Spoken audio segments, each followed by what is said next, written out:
Assalamualaikum warahmatullahi wabarakatuh. Welcome back to my YouTube channel @Friska Friana Official. Halo adik-adik semuanya, pejuang UTBK 2021. Kakak kembali lagi nih untuk membahas soal TPS, tes potensi skolastik UTBK 2019 untuk kesempatan kali ini tentang subtes penalaran umum. Oke, semoga pembahasan yang kakak lakukan di video YouTube kakak ini bermanfaat. Kakak minta tolong kepada kalian untuk bantu like, komen, dan subscribe agar channel YouTube ini dapat terus berkembang dan membantu kalian pejuang UTBK 2021 untuk memahami soal-soal TPS dan bisa menguasai TPS dengan baik tentunya. Oke, adik-adik semuanya, TPS bukanlah suatu hal yang sebenarnya sulit, tapi kuncinya kita harus sering-sering latihan soal, kita harus fasih dengan apa yang akan diminta oleh soal, kita harus cepat, apalagi dengan tanggap, karena kita ujiannya itu memiliki waktu, misalnya PPU itu ada 20 menit, PU 20 menit, misalnya PK 25 menit, jadi kalian tidak bisa bermain-main, sempat saja kalian salah fokus sedikit maka soalnya akan cepat berganti tanpa kalian bisa mereview. Tipsnya nanti untuk ujian TPS kalian mungkin harus mengisi dengan fokus. Ada mungkin beberapa jawaban soal yang masih ragu-ragu, itu kalian bikin aja jawabannya di buram. Misalnya 25 itu ragu antara A atau B. Jadi bikin 25 A atau B. Tapi jawaban yang sudah kalian yakin itu silahkan diisi langsung untuk meminimalisir kalian kalut nanti ketika waktu sudah mulai habis. Oh iya Kak, ketika waktu sudah mulai habis, kalian tidak akan bisa lagi mengkoreksinya di akhir nanti karena soalnya akan berganti sesuai dengan waktu yang telah disediakan tanpa kalian bisa cross check lagi secara keseluruhan. Jadi kalau kalian ingin mengganti jawaban atau memastikan lagi jawaban atau mengkoreksi jawaban, itu bisa kalian lakukan selagi waktu untuk suatu bagian subtes masih tersedia. Misalnya PPU kalian ada waktu 20 menit, itu soalnya mungkin sekitar, ya kakak belum memastikan, ini sekitar 20 sampai 25. Jadi kalian hanya bisa mengoreksi ketika waktu kalian berlebih. Tapi kalau kalian kekurangan waktu, itu adalah kerugian bagi kalian. Makanya ketika mungkin 15 menit kalian sudah selesai, maka kalian bisa lagi mengkoreksi jawaban yang kalian ragu-ragu tadi. Tapi ketika kalian sudah pindah ke soal misalnya pemahaman bacaan, yang PPU tadi tidak bisa lagi untuk kalian koreksi. Jadi waktunya dapat kalian koreksi di waktu soal tes masing-masing itu masih ada. Tapi ketika sudah tidak ada, kalian harus pasrah dengan keadaan. Jadi intinya kalian harus cekatan, harus gesit, harus memiliki manajemen waktu. Nah, itulah hal-hal yang harus kita perhatikan dalam menjawab soal TPS. Oke, sekali lagi kakak mohon bantuan kalian, adik-adik kakak pejuang 2021 UTBK-nya untuk like, komen, dan share channel YouTube ini agar channel YouTube ini dapat terus berkembang. Oke, baik, kita langsung saja masuk ke soal nomor 1. Ini soal SBMPTN tahun 2019 UTBK TPS garing penalaran umum. Kita mulai dari soal nomor 89. Berdasarkan paragraf 2, mana kesimpulan di bawah ini yang benar? Jadi kalian hanya harus membaca paragraf 2 dan tidak harus membaca seluruh bagian paragraf agar kalian bisa memaksimalkan waktu yang kalian miliki untuk suatu bagian subtes. A. Sebagian perempuan yang bercerai tidak mengalami masalah kehamilan. B. Sebagian perempuan yang menikah di usia dini mengalami kekerasan dalam rumah tangga. C. Sebagian perempuan yang perkembangan emosinya belum matang tidak menikah di usia dini. D. Sebagian perempuan yang mengalami masalah kehamilan belum matang secara emosional. Atau E. Sebagian perempuan yang mengalami kekerasan dalam rumah tangga mengalami masalah kehamilan. Kita lihat paragraf kedua. Pernikahan usia dini memiliki beberapa dampak negatif. Semua perempuan yang menikah di usia dini berisiko untuk bercerai. Hal ini dipicu oleh perkembangan emosi yang masih belum matang. Sebagian dari perempuan yang berisiko untuk bercerai mengalami kekerasan dalam rumah tangga. Lalu ada tulisan yang di bold. Selain itu, anak perempuan usia 10-14 berisiko 5 kali lipat untuk meninggal saat hamil maupun bersalin dibandingkan kelompok usia 20-24 tahun. Sementara resiko ini meningkat 2 kali lipat pada kelompok usia 15-19 tahun. Ditemukan pula 14% bayi yang lahir dari ibu berusia remaja di bawah 17 tahun adalah prematur.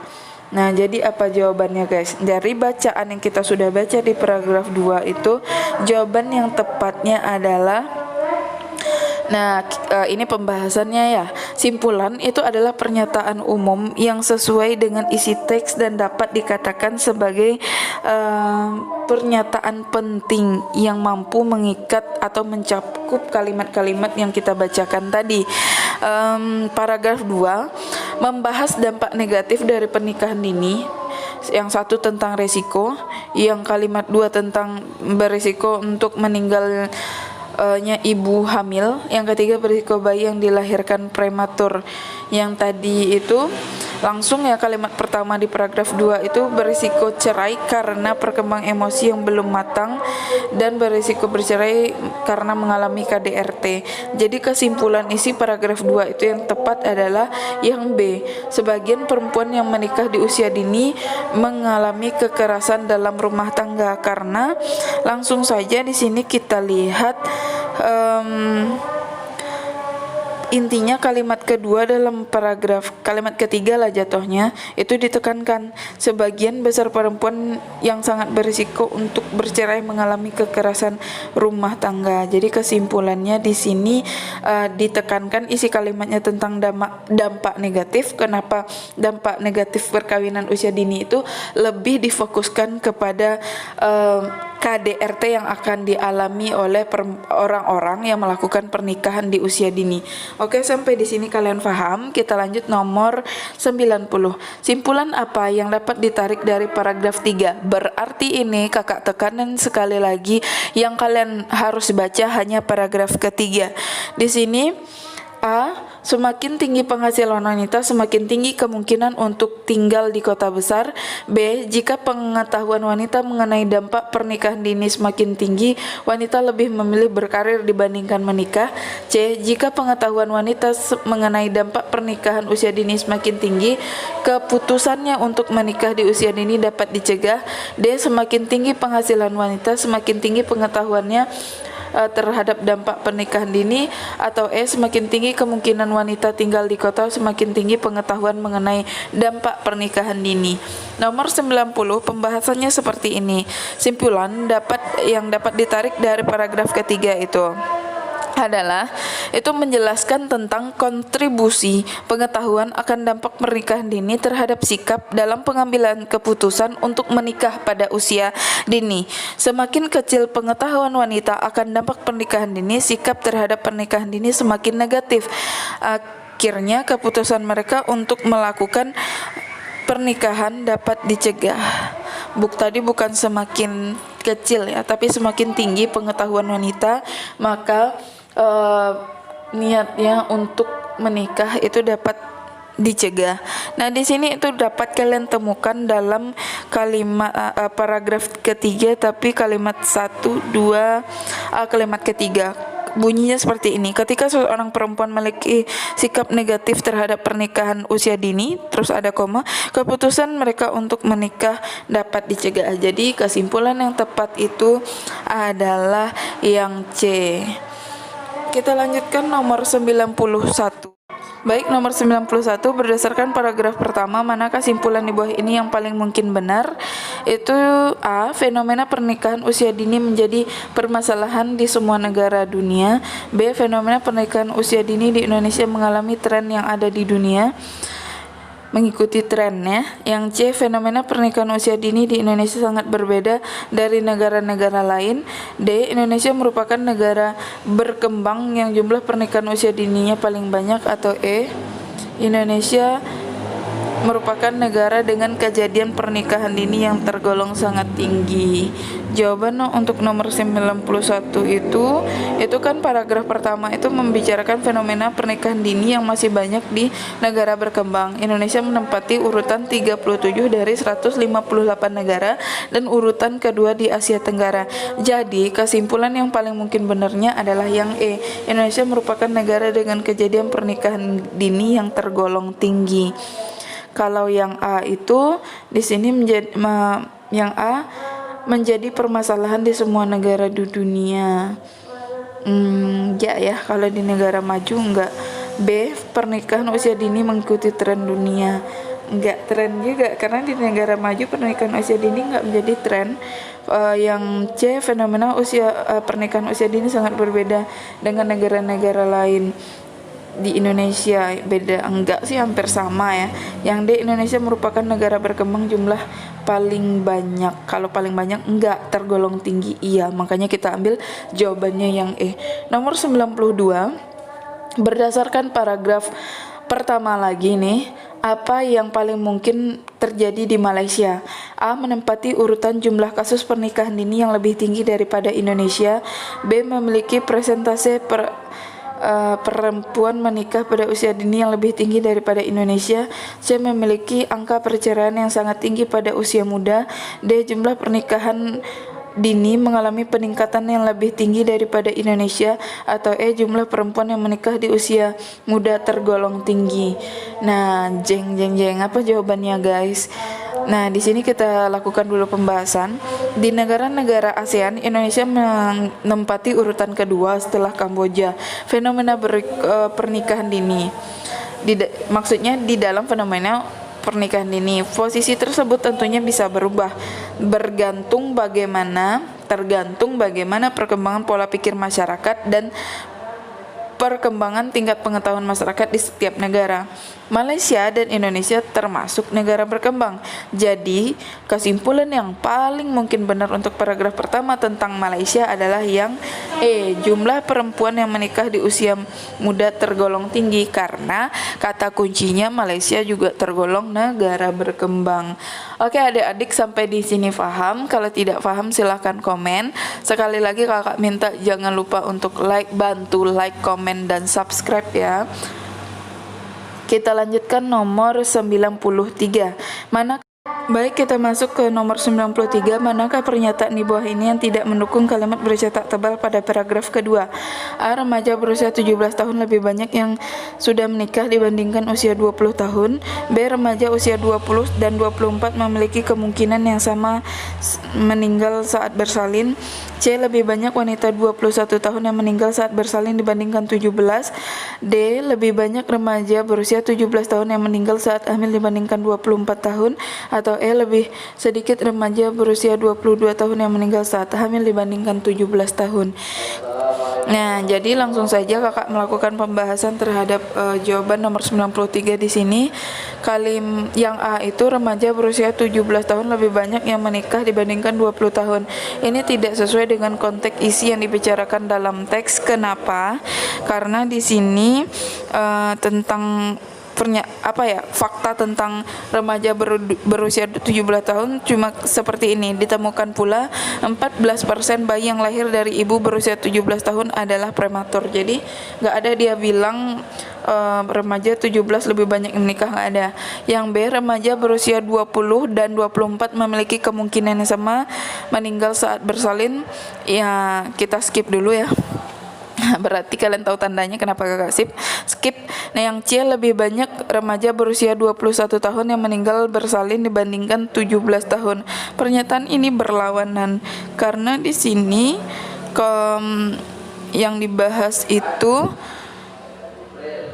dibanding kelompok usia 10 sampai 14 tahun itu lebih banyak yang meninggal dibandingkan usia 20 sampai 24. Nah, sementara resiko ini meningkat 2 kali lipat usia 15 sampai 19. Berarti kalau di sini nih di option C dibilang itu 21 tahun banyak meninggal daripada 17 tahun, tidak benar, karena yang banyak meninggal itu 10 rentan usia 10 sampai 14 dan 15 sampai 19 tahun. Berarti itu bukan jawaban. Kita lihat yang D. Lebih banyak remaja berusia 17 tahun yang meninggal saat hamil dibandingkan 24.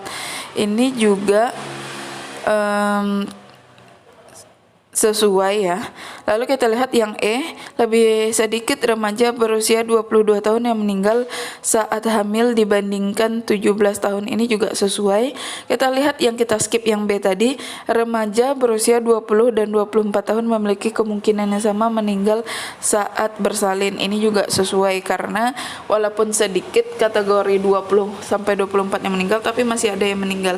Jadi pernyataan yang tidak sesuai atau tidak mendukung isi teks yang bercetak tebal pada paragraf yang kedua adalah yang C, yaitu lebih banyak remaja berusia 21 tahun meninggal saat bersalin dibandingkan 17. Tapi kalau A ini kan tadi kita bilang tidak sesuai dengan konteks isi yang dibicarakan dalam kalimat. Nah, ini yang melencengnya adalah konteks isinya. Tapi kalau yang paling tidak mendukung itu jawaban yang lebih benarnya yang C.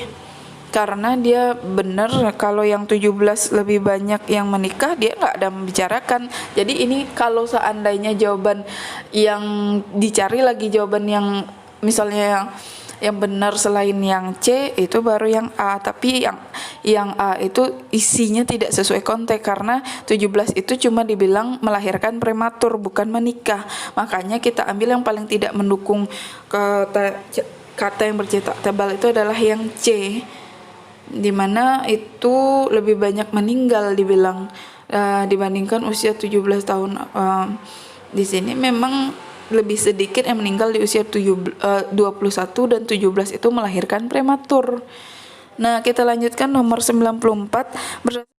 Nah, di sini nomor 94 berdasarkan tabel pertama, pernikahan usia dini kelompok kedua terbanyak di perkotaan maupun desa terjadi pada tahun A 2009, A 2008, B 2009, C 2010, D 2011 atau E 2012.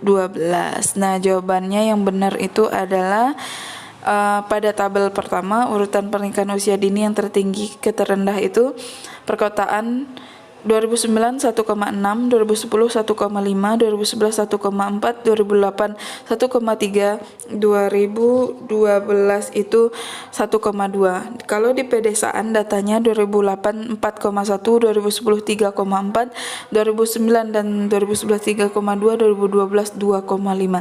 Jadi pernikahan usia dini kedua terbanyak di perkotaan maupun pedesaan adalah yang C 2010, di mana di perkotaan itu 2010 itu dia 1,5, di pedesaan itu 3,4. Oke, selanjutnya soal nomor terakhir, berdasarkan tabel pertama, jika tren pada tahun berikutnya sama dengan tahun-tahun sebelumnya, apa yang paling mungkin benar terjadi pada tahun 2013? A. Presentase perempuan yang menikah pada usia dini baik di daerah maupun di pedesaan meningkat, di perkotaan ya. B. Presentasi perempuan yang menikah di usia dini baik di daerah maupun di perkotaan menurun. C. Presentasi perempuan yang menikah di usia dini baik di pedesaan lebih sedikit daripada perkotaan. D. Presentasi perempuan menikah di kelompok 20 sampai 24 meningkat. Atau E. Perempuan yang menikah pada usia kelompok 20 sampai 24 di pedesaan menurun.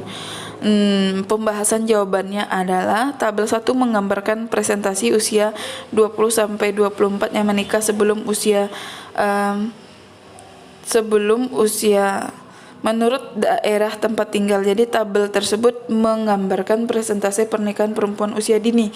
Jika di dalam tabel digambarkan perkembangan presentasi yang cenderung menurun dari tahun 2008 sampai 2012, jadi kalau begitu jawaban yang paling mungkin benar terjadi pada tahun 2013, yaitu B. Presentasi wanita yang menikah pada usia dini baik di daerah pedesaan maupun perkotaan menurun.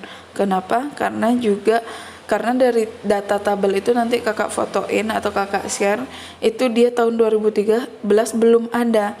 Nah, jika yang ditanya itu 2013, kalau kita lihat urutan pernikahan dini di perkotaan maupun pedesaan, itu dari tahun 2018 sampai 2012 itu cenderung menurun karena tampaknya wanita semakin memiliki pengetahuan tentang pernikahan dini. Jadi kesimpulannya yang tepat itu B, presentasi wanita yang menikah usia dini di daerah pedesaan maupun perkotaan menurun, karena kita di sini melihat kecenderungan presentasinya terus menurun. Oke, sekian dulu penjelasan soal TPS 2019. Kakak ada salah-salah kata, kakak mohon maaf. Kalau banyak gangguan yang berbunyi itu yang terdengar lah ya, seperti suara mobil ataupun suara anak-anak lagi melaksanakan didikan subuh, kakak mohon maaf. Karena sekarang pula waktu yang sempat untuk kakak membuat video, karena jujur bikin video itu juga tidak mudah dan kakak sendiri juga sedang bekerja dan tidak bisa full waktunya 24 jam untuk bikin video. Jadi kalau banyak kekurangannya kakak mohon maaf. Sekali lagi jangan lupa untuk bantu like, comment, dan subscribe. Jika ada kakak salah, kakak mohon maaf. Kita ketemu lagi di dalam pembahasan TPS part ke-6. See you the next video. Jangan lupa subscribe. Yuk subscribe, ayo bantu kakak. Kakak sudahi dengan assalamualaikum warahmatullahi wabarakatuh.